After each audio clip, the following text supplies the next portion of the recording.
As I speak various corporations and organizations and colleges around the world, I'm often asked by some of the young people, what should I take in college in order to become a better leader? And I have to respond sort of in a sad way and say, probably there's not a whole lot in college that can help you.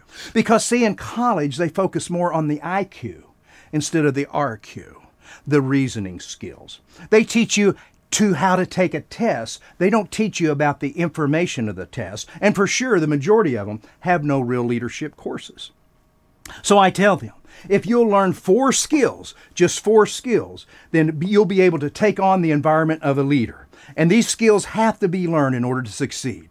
And in my book, I go into great depth, but I just want to touch on them here quickly. Number 1, if you're going to be a leader, you have to listen. You've got to be able to listen to people. The other day, I was with my son, and we went over to a home, and we were listening to someone give us information on certain things in athletics. And the gentleman that was in charge of the meeting turned to me, and he asked me a question. And I was beginning to give him the answer when he turned around and turned on the television. Are you really listening to people? Are we really looking at them and listening to them? Number 2, you've got to have communication skills. Oh, you don't have to be a great orator, but you have to be able to communicate with people, share with people from your heart and also from your head, the knowledge to your heart.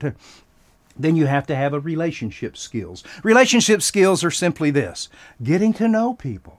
Oh, later I'm going to talk about how we're so challenged today getting to know people. But that relationship skill is so important because see, whether you're a pastor, whether you're in a church out recruiting people or bringing people into the church, no matter what it is, it's people meeting people that make corporations and organizations grow. And last, reasoning skills.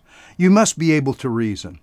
Recently, my wife and I went to a restaurant, and it was amazing. We had a couple in front of us, and the person, the maitre d' said, "Would you like a booth or a table?" And they looked at each other like a deer in headlights. They didn't know which one. Reasoning, just quickly reason on what you want to do in life, and we'll talk about that reasoning in a little bit. Listen, we're going to be challenged, but you've got to learn how to listen. You've got to learn how to communicate. You've got to create relationships, and you've got to have those reasoning skills. Get in my book, and I go into more depth. But until tomorrow, remember this: yes, you can.